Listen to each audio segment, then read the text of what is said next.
basically, on this side of the door there's a semicircle. He wants to edge his way around the semicircle, gaining as much visual depth into the room as he can possibly achieve. At no stage do you drop that weapon system. Do you lower it, okay? You do not move your head. If he's doing something there, I can see what he's doing, alright? Even though I'm facing that way. Alright? Fucking 1, 2, 3. He acknowledges, that's his signal to go. He's clear, he's covered. As soon as he pushes in, alright, a slight drop and then up. You need to be brushing past the building alone and he'll be exposed. The body won't be there to protect him. Happy? Okay. His job now is to sweep his sector of fire. Now his sector of fire is from his corner all the way around to within 6 feet in front of the opposite man. Swept the sector of fire, and the 5th stage is established dominant position. As I said, you want to avoid being in the fatal funnel, and you have your arcs out to the rest of the room, checking for any further in-depth threats. your weapon systems, and all that will do there, the commander will signify the centre of the room by putting his laser onto the wall. 2 outer men will then close their lasers down onto the centre, and that will let the commander know that that building is clear. If we've got other buildings to clear, the last thing we want to do is let the enemy know, alright, that we're approaching by shouting, go here, okay? We'll never ever leave it unwatched, if that makes sense. Alright, we'll move on to the next building, but someone will always maintain eyes on there, even though it's already been cleared. Got a building just here, so if you just want to get yourself around the gap between the 2 buildings here, cutting the door round, alright, when they've got in, within the blind spot, alright, it's got 1 times enemy, which he's killed there with a 3-shot kill, 2 to the chest, 1 to the head, to make sure that he drops. Send him on to the next building. If there's nothing in there, guys, alright, then you can speed it up and go, right, let's good to go, let's move on, alright, but if they do come across enemy, just give them that brief condor moment, alright, just to sort out what's inside. Like taking the weapon system off, searching the enemy dead, alright, before you send them on to the next building. If there's nothing in there, guys, alright, then you can speed it up and go, right, let's good to go, let's move on, alright, but if they do come across enemy, just give them that brief condor moment, alright, just to sort out what's inside. Alright, that's just down to a manpower level, alright, you pick that level so they're like, for 1 building, what we'll probably do something that size, I'll have a company attacking, okay, just so you've got every angle covered, okay, so if they say, yeah, 7 take casualty rate, you're like, well, no worries, we're going to turn up the smoke, alright, so it's not like, oh no, nothing like that whatsoever, it's just a manpower thing, so they know every angle, every window, alright, we'll smash it through that language, alright, the lads are going to come forward, alright, they've been given permission to go in there and end this person, alright, no matter what is city of civilians. So now we're going in red, which is where we know for a fact that enemy, that building is occupied by the enemy and the enemy alone, and our rules of engagement allow us. He's got full control of his weapon system, and he has got that doorway closed down. The next man, exactly the same, and so on throughout the 4-man team. However, next, as soon as the commander's ready and given the squeeze, your second man is going to present the grenade over the first man's shoulder. So he's in the know what the hell's about to happen. Carry on.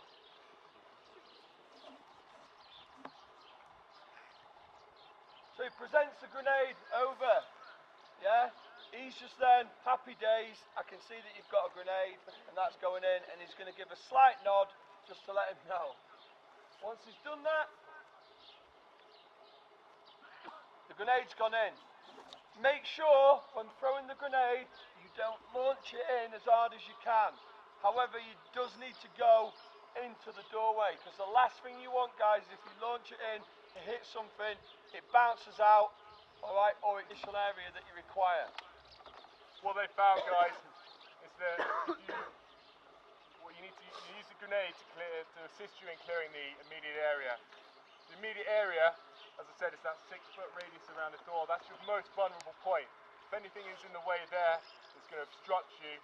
You're going to have problems getting congested in the doorway, and that's going to make you very, very vulnerable to enemy fire. Also, what throwing the grenade into the back of the building does is actually brings any enemy forward towards you, and they're going to, which gives you. That's what we just did before. However, they're going to go in a red situation. Everyone happy with that? Great. And straight away, they've committed into that room, clearing the blind spots first. Okay. Remember, he's so close.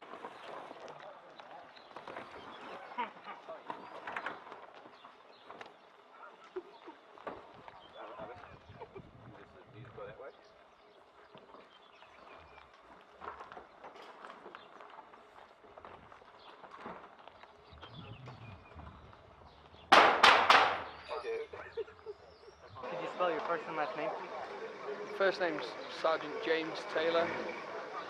So that's JAMES-TAYLOR. What's your position? My position is a platoon commander for C Company 3 Rifles, based in Scotland, Edinburgh. Okay. Can you kind of talk about the training that you guys are doing here right now? Yeah, the training we're doing today, alright, is close quarter marksmanship. It's very important that we get close quarter marksmanship down to a T. Obviously, the battles that we're coming against now are all close quarters, urban environments. Alright, so we're trying to get the lads swept up for when they need to clear the buildings. They're going through the best drills possible to make sure they are on the front foot at all times. Okay. What's it like working with the U.S. and the Georgians? I've worked with the US quite a few times, but in Afghanistan, so it's quite easy. I find it quite easy to work with the US. A lot of our SOPs are the same, all right, and it's always good, all right, and the banter's always good as well. The Georgians, it's the first time I've been out here in Georgia, okay? From what I've seen so far, very good, all right? They seem swept up, and it'll be good to get them all together as one when we do the clearance operation. Are there any communication challenges? Communication is always going to be difficult with a new language that we don't really get much on. We tend to concentrate a lot on Pashto because that's where the area of operations have been for the past so many years. So learning Georgian, alright, it's just a new challenge.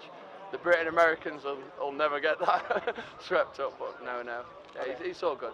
So here at Noble Partner specifically, how are you guys working on that new level of communication with the Georgians? We've pretty much been using it like from the drivers, stuff like that. It's like self-interpret. We've got interpreters with us, all right. But as we communicate with the Georgians, we'll ask them how to say things, just little basic things. How to say thank you, how to introduce yourself, how to say hello, good morning. Those things are vital, just so they know that you're polite and easy approachable. One more question, sir. What about in regards to training like this? How are you guys communicating with the Georgians? We're going to communicate today through interpreters. We've got 2 interpreters with us. Right, we understand that it's a large group, so the interpreters are vital within this. The other dramas it may cause the length of the lesson just to be that bit longer, so we can interpret it and make sure all questions are covered. Perfect. Do you have anything else you want to add? No, it's just a pleasure working with you. Awesome. Perfect. And it's Tatum.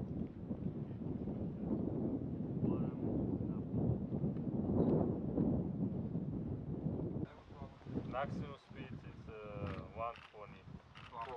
No, 124 knots. Or 235.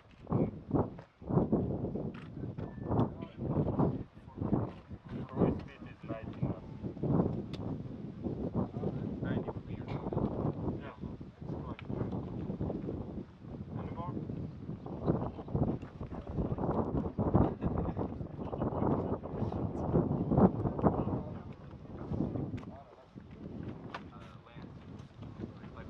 What's the fastest speed you can come in, touchdown?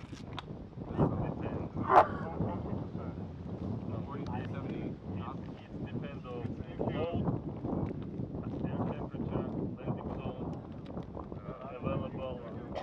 What are you doing? Run-on landing? You asked from there. Say what? Run-on landing. It's like a bump. Oh yeah.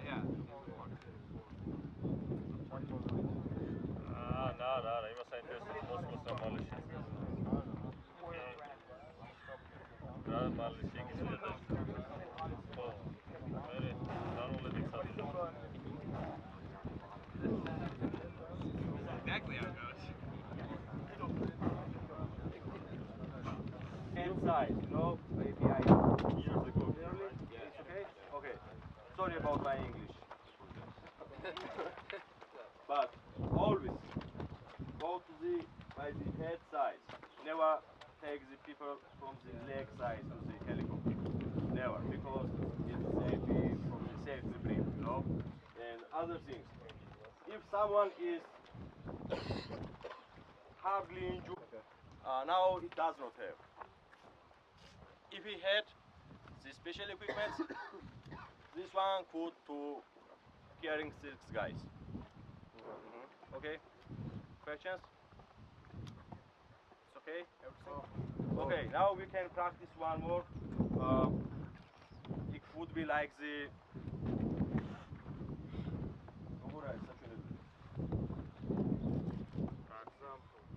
okay, example. Okay, who wants to be here? Შეიძლება და ამიშავო თავგვარ მოხდეთ მე ვერ ენახო.